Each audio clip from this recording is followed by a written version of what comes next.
Laisser ma place aux deux co-organisateurs, Monsieur le sénateur Jacques Fernic pour le Sénat et Jean-Claude Degan, porte-parole de Objectif RER métropolitain. Merci à tout le monde. Tu commences ? Oui, de façon extrêmement brève, je crois que trop de choses fortes ont été dites pour prétendre résumer cette journée. Une grande satisfaction à voir effectivement les uns et les autres dialoguer, les sénateurs entre eux, donc on pense que l'accord partisan va être trouvé, et ensuite avec les députés en commission mixte. Dialogue entre autorités organisatrices, on a eu des moments très forts avec les autorités organisatrices du Grand Est, avec Strasbourg, la coopération SNCF-SGP qui est quasiment gravé dans le marbre, des débats extrêmement riches sur la méthode, sur le comment faire. Alors il y a les petits pas et il y a le grand projet. Il faut sans doute tenir les deux bouts de la chaîne, sachant que ça va pas se décliner de la même façon sur les différents sites. Chaque projet est sans doute spécifique. Des débats sur les questions financières, naturellement, nous, à Objectif et RER métropolitain, on a écrit effectivement qu'il fallait tout de suite identifier aussi les grands projets, parce que c'est eux qui vont dimensionner les enveloppes. Et on sera sans doute bien au-delà des 10 milliards, qui était une première estimation. La question de la ressource fiscale locale, naturellement. Et puis nous, Objectif RER métropolitain, le mot aiguillon a été prononcé. Je pense qu'il résume assez bien notre ambition. Beaucoup d'acteurs nous rejoignent. Nous souhaitons travailler ensemble, les collectivités, les opérateurs et la société civile dans son ensemble. La ligne de plus grande pente, ça serait que chacun travaille dans son cadre habituel, et puis après on voit si ça matche ou si ça matche pas. On voit bien que sur des sujets aussi lourds, aussi forts que les nôtres, c'est en amont qu'il faut prendre les sujets. Donc on va mettre en place un observatoire qui a déjà commencé. On fait un tour d'Europe. Alors je m'excuse, on est parfois impressionné par les réalisations européennes. Bon, la réalité, je vais vous dire, quand vous allez souvent en Europe, vous voyez qu'ils ont les mêmes problèmes que nous. Alors certains sont un petit peu plus avancés, mais voilà. Donc on apprend des choses. On apprend des choses. Alors nous nous structurons autour de 4 collèges.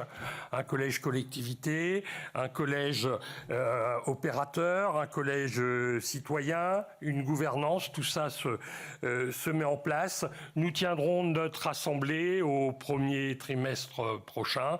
Et naturellement, je vous y invite tous dès ce soir. Et merci à nouveau à Jacques Fernic d'avoir pris au vol cette idée d'organiser un débat dans cette configuration quelques jours avant le débat sénatorial. Je pense que c'était très utile.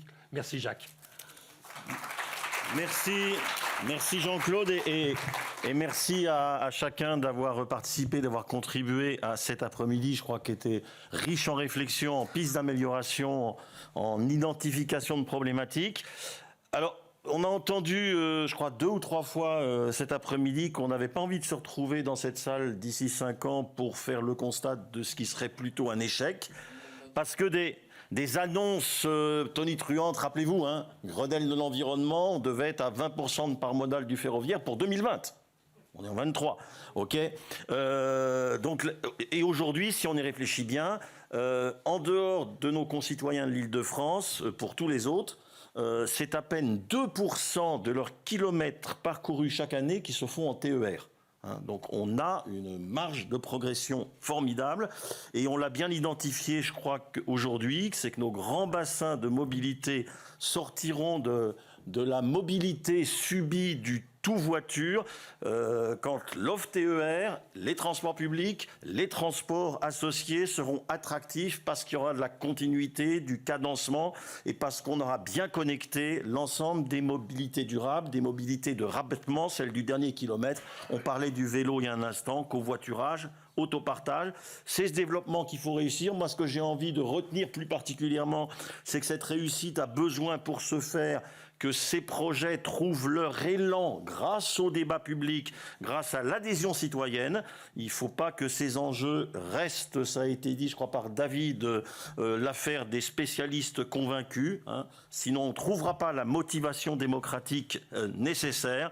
Et puis, évidemment, cette réussite se fera parce qu'elle se consolidera par des trajectoires financières, de la viabilité financière pour le fonctionnement, pour l'investissement. C'est ce développement qu'il faut réussir.